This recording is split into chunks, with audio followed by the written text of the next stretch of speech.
secara khusus Amang, saya Raul Simamora, saya perkenalkan diri dulu.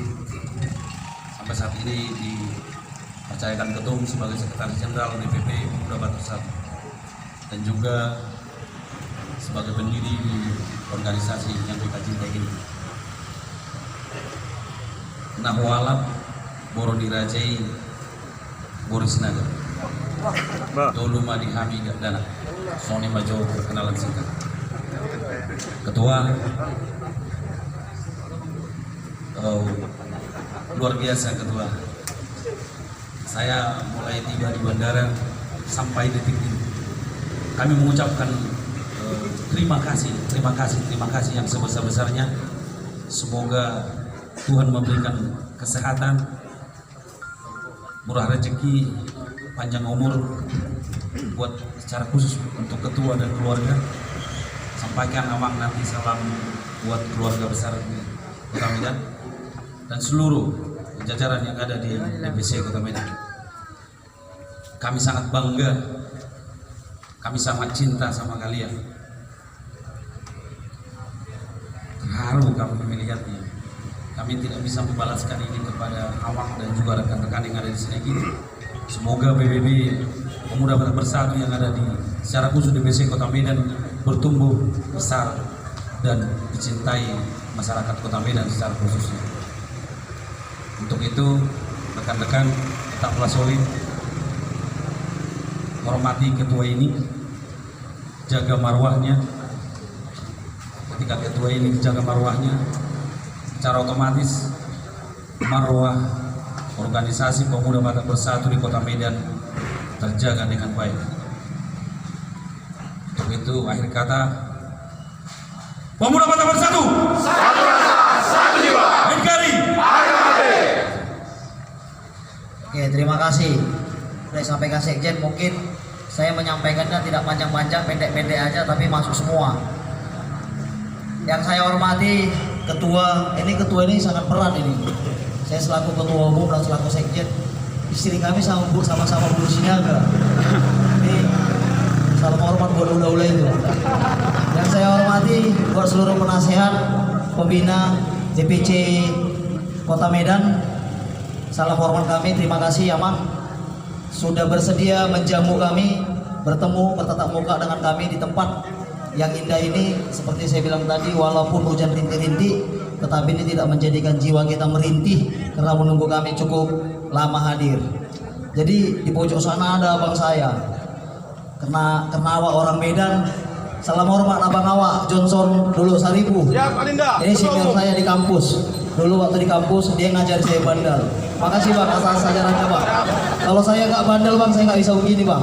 Pasti saya jadi pendeta. Tapi karena saya bandel, terakhirnya tergerak hati saya untuk membantu orang-orang yang memang dijolimi, khususnya orang Batak. Awalnya di perantauan di Bekasi. Jadi ketua tadi sudah sampaikan, kita jangan alergi sama politik. Saya setuju, apalagi itu kader kita. Tadi ketua sudah kasih sinyal sama saya 2023 atau 2024 ketua. 2023 tidak akan maju lagi jadi calon legislatif, tetapi maju dari calon pimpinan daerah. Siap dukung? Kalau saudara tidak mendukung, saudara berdosa 7 keturunan. Ya ketua ya. Dan saya pastikan saya juga akan turun jadi jurkamnya beliau. Jangankan suara saya, harta saya pun pasti akan saya kasih untuk mendukung. Itu toh. Alana ngapa sih didukung ibu tuh ada bah?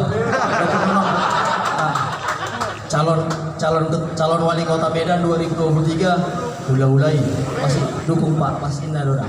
Kau sudah diamangat teh. Jadi ini sebuah hal yang sangat membahagiakan sama kami. Ini hal yang sangat luar biasa. Kami pikir PBB itu besar hanya di Pulau Jawa, khususnya Jabodetabek. Tetapi setelah acara kemarin, kami sangat lihat sangat luar biasa. Sampai nggak bisa masuk, sampai banyak yang marah-marah, sampai banyak mau buka baju, sampai banyak mau meninggalkan PBB gara-gara cintanya. Bukan karena bencinya, tapi karena cintanya nggak bisa masuk, sampai mau keluar dari PBB. Tapi kami sangat berterima kasih. Saya yakin itu hanya bentuk kegaguman, bentuk emosional sementara karena cintanya sama PBB, karena euforianya yang sangat luar biasa, dan kami pun berjanji akan menjalani DPC. Jadi sudah beberapa DPC yang kami jalani, cuman mungkin dalam kesempatan ini mungkin ada yang live, kami menyampaikan maaf yang sebesar-besarnya buat beberapa DPC Sumatera Utara yang tidak sempat kami jalani. Memang per hari ini kami harus pulang ke Jakarta karena besok juga kami masih ada acara. Mungkin DPC yang tidak kami bisa jalani Sibolga, Padang Lawas, Sidempuan, sama Tapten. Mungkin 4 kabupaten itu yang tidak sempat kami jalani. Memang situasinya tidak memungkinkan, tapi kami yakin dan percaya, saya berjanji 4 kabupaten itu akan menjadi prioritas saya jika saya nanti datang ke Sumatera Utara. Artinya saya bukan orang politik, tetapi saya mau kasih contoh sama saudara-saudara semua. Apa yang sudah keluar dari mulut saudara itu harus saudara jalankan. Karena kalau saudara tidak jalankan, itu dosa sangat besar. Kenapa? Semua orang akan membutuh saudara, hanya ngomong doang, hanya meredakan massa. Sedang setelah reda massa, siapa itu nggak datang. Artinya setelah saudara terpilih menjadi bupati atau wali kota nanti, siapa itu masa bodoh. Ya, jadi kebetulan ketua kita ini sangat luar biasa, saya sudah ikutin. Suksesnya acara kemarin tidak terlepas dari kerja keras ketua panitia. Kebetulan dipercayakan ketua panitia adalah saudara Doli Sinaga. Maaf Mamang, saya nama-namain dulu lah, aku boleh buat. Kebetulan saya lagi pakai baju PBB. Tapi kalau besok saya lagi di pesta, cincangi itu hela kan? Siap. Ya, tapi karena ini organisasi, ya kita harus junjung tinggi marwah organisasi. Saya sangat setuju apa yang disampaikan Sekjen. Ketua lah yang kita ikutin. Banyak orang berbicara hierarki, tapi hierarki itu tidak tahu.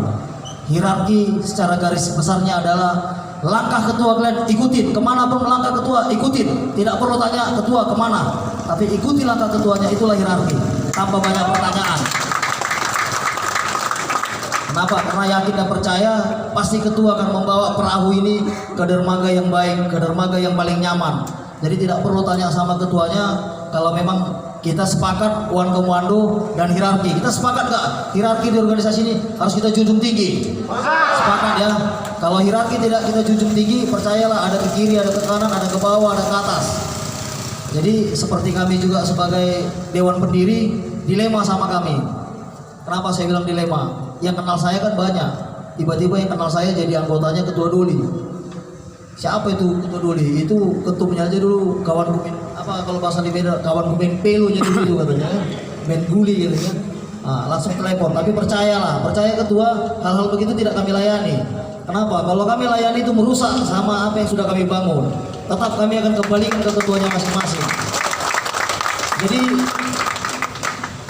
kawan-kawan semua, siapa tahu di PAC ada sebagai bidang rohanian mungkin, karena dekat sama ketua Doli langsung bypass ke ketua Doli.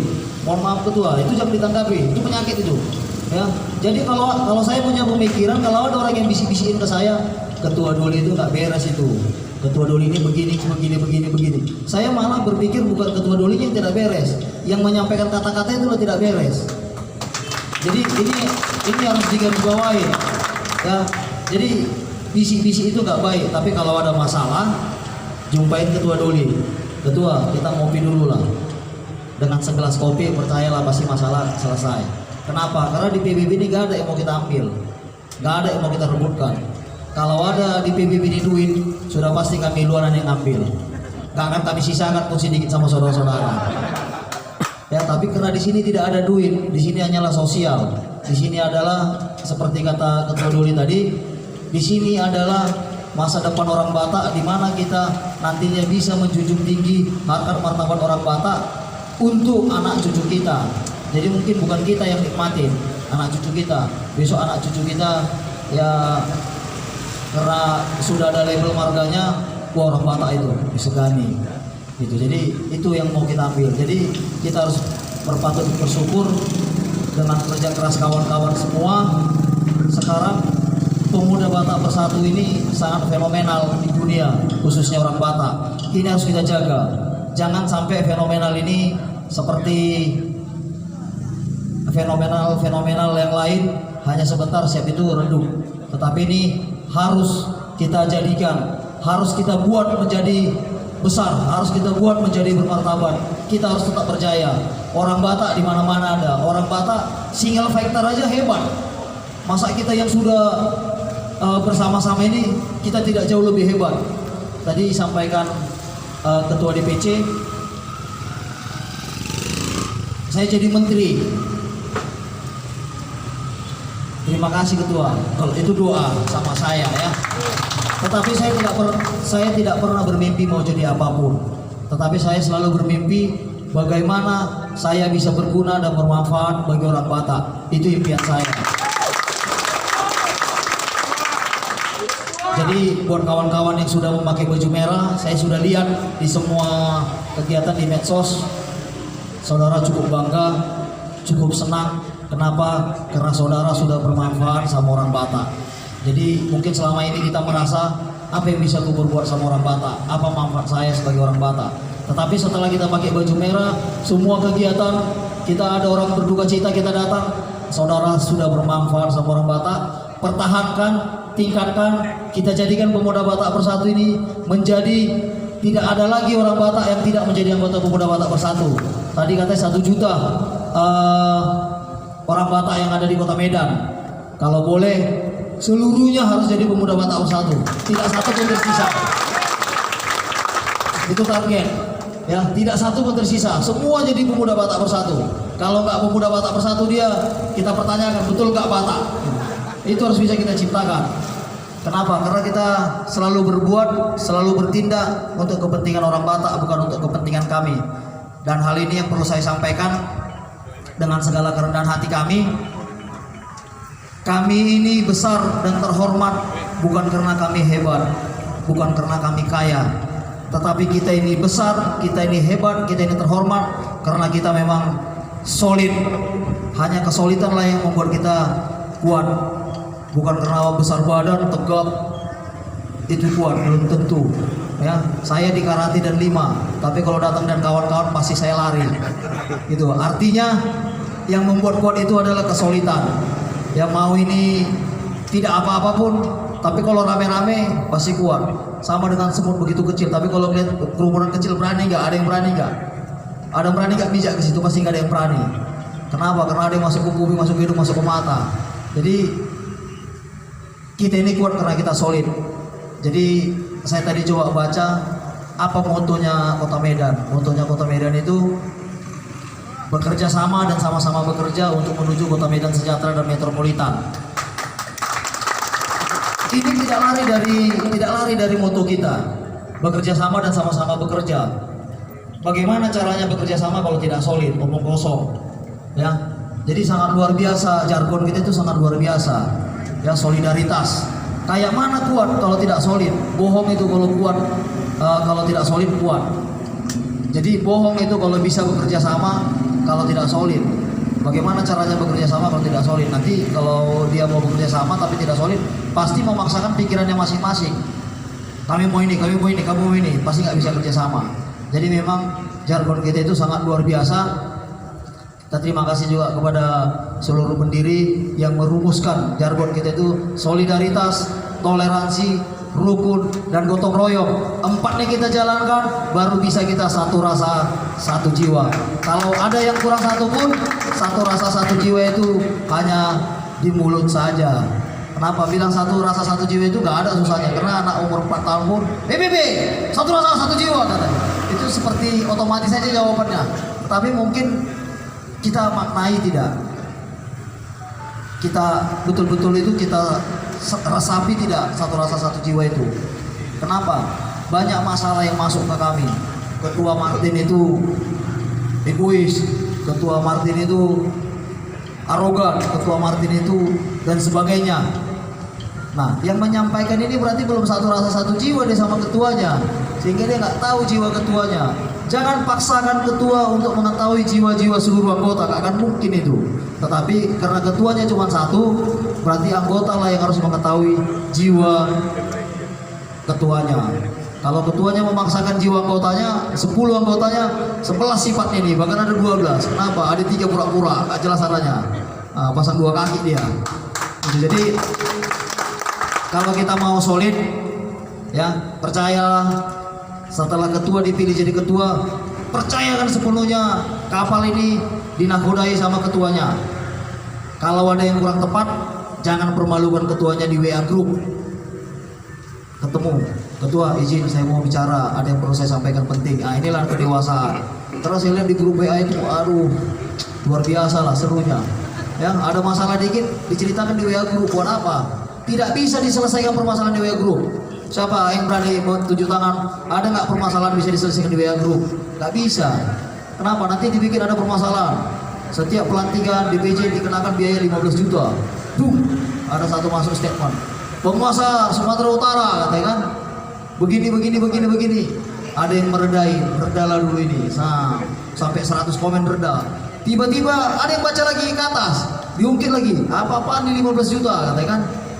Balik lagi situ permasalahannya. Tapi kalau ditelepon, ketua izin saya mau bicara, ada kira-kira yang nggak pas, ya diomongin aja. Kira-kira nggak bisa dibicarakan via telepon, ketemu aja ngopi. Kelarnya itu nggak bisa kasih cyanida dikit. Ya bercanda ketua ya. Artinya kalau artinya itu hanya bercanda aja. Artinya saya yakin dan percaya kalau sudah berbicara hati ke hati, tidak mungkin ketuanya tidak tergugah hatinya. Ya kenapa? Ketuanya juga manusia. Jadi itu yang kami harapkan.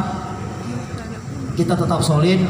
Kami sangat bangga dengan pemuda Batak Bersatu di Sumatera Utara, terputus Kota Medan yang kemarin mungkin saudara-saudara nggak bisa masuk untuk kita bisa bertatap muka. Kami puji Tuhan hari ini kita bisa ketemu, dan ini bukanlah pertemuan terakhir. Kenapa? Karena saya anak Medan asli, pasti saya akan sering ke Kota Medan. Kalau saya datang ke Kota Medan, pasti saya akan bermisi sama penguasanya. Kenapa? Saya kan walaupun saya ketua, tapi yang punya penguasa Kota Medan ini, yang punya wilayah, Ketua Doli Sinaga. Terima kasih. Assalamualaikum warahmatullahi wabarakatuh. Horas menjua-jua.